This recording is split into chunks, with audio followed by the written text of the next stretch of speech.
This is the 2024 Ford Mustang Dark Horse, and it is the Mustang to get. I'm here at Charlotte Motor Speedway in North Carolina, and this is where Ford had journalists out to test the car on and off the track.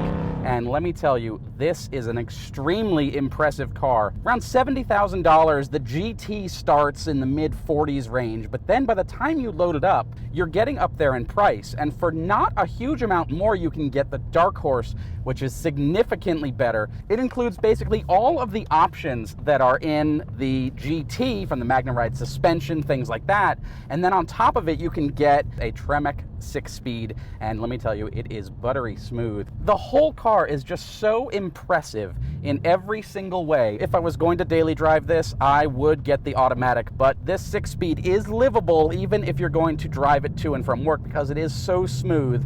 And the adaptive cruise control actually works even while you're driving it in manual mode. So if the car in front of you is slowing down and say you have to switch from 4th into 3rd gear, it will keep the adaptive cruise running, which most cars won't do that. That's a really cool feature. All of this is the same pretty much on the interior as in the regular Mustang. You get the big screen there, big screen there. That's not Dark Horse specific. Most of the Dark Horse stuff is all in the hardware. So things like a bigger oil cooler and a bigger diff cooler and bigger wheels.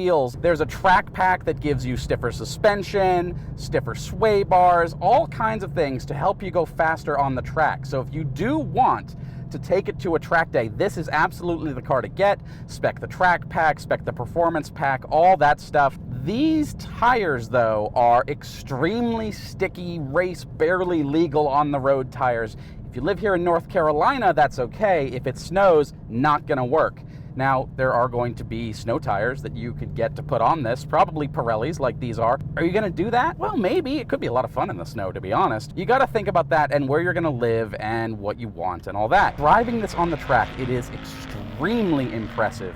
And when you think about what it compares to, Porsche Cayman, maybe the C8 Corvette, but Camaro, that's going away. Challenger, that's going away. There's not a whole lot of actual track cars that you can compare this to. If you want a powerful sports car, let me tell you, it's extremely comfortable. These Recaro seats, even a bigger guy like me can fit in them just fine. The seating position is great, got a great control over the steering wheel. It feels good. The steering is nice and heavy, and you can adjust that. There's a button here on the steering wheel, depending on what drive mode you're in. The clutch and the shifter in this feel so much better than the GT. It's just silky smooth. You're not forcing anything. And even when you're making high-speed downshifts or upshifts, like out on the track, it's fantastic. It is so nice to drive this around.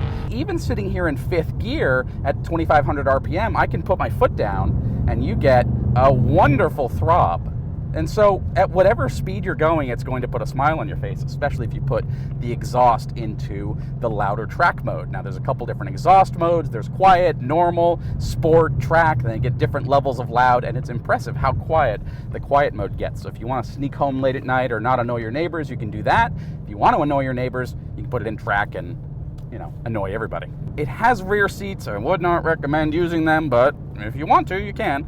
500 horsepower versus 480 in the GT, so it's the same engine, just tweaked a little bit. The stuff that you care about, keeping it cool, there's lots more aero, the tires and the brakes. In every way, I like it better than the GT. On the Mustang, I said you should buy the EcoBoost one. That's the smaller engine. It's still 315 horsepower, and you can still get all of the cool, go-fast stuff, performance pack, Magnum-Ride suspension, all of that. Spend your money on the EcoBoost and that, and then if you want to get the GT, you should just skip it and get the Dark Horse. This is a 3D printed titanium shift ball, which I tried to take off and steal, but couldn't get that off. That's too bad. It's a really nice car to live with day to day. You've got the Sync 4, wireless Apple CarPlay, all that stuff. I still wish that this was this actual car. It even says GT on there. This doesn't customize to the car, which is a real bummer. Hopefully they'll be able to update that in an over-the-air update. Wireless phone charger, USB, it's got all the creature comforts. And then you can take it out on the track and just pound it around for lap after lap after lap. It's got a ton of customization. You can get different color brake calipers. You can get racing stripes. There's a bunch of different paint colors, including one that's like a blue, pink, red, and it sort of changes color depending on the light. It's really impressive. And then, just put your foot down and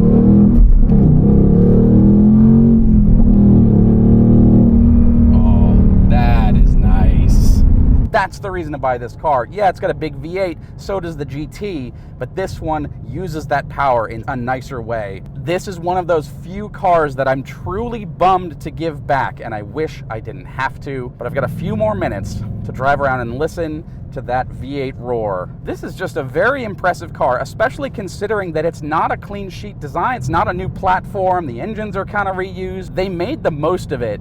The Brembo brakes are truly phenomenal. The tires are really impressive. Braking is massive. You can really get on the brakes. It's a really, really impressive track car. And if you want to sort of move up, like if you have a Miata or an Elantra N or a Veloster N, something like that, you want to move up, this is it. And I would take this over the competition any day. That exhaust note just never gets old.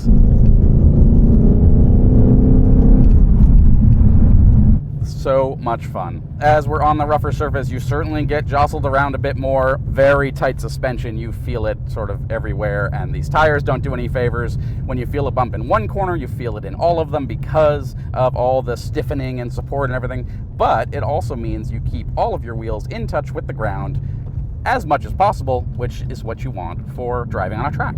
It's also pretty hysterical how sticky these tires are and how much of the rocks and marbles and everything it picks up, and that really does affect your control a little bit. If you got off line when you were on the track, it would really affect your braking in the next zone. That is the Ford Mustang Dark Horse, and if you have any questions, leave them in the comments. I'll try and answer them for you. Here we go, rolling back into the infield at Charlotte Motor Speedway, and I am going to hand back the keys to this Dark Horse. Thank you so much for watching. Drive safely.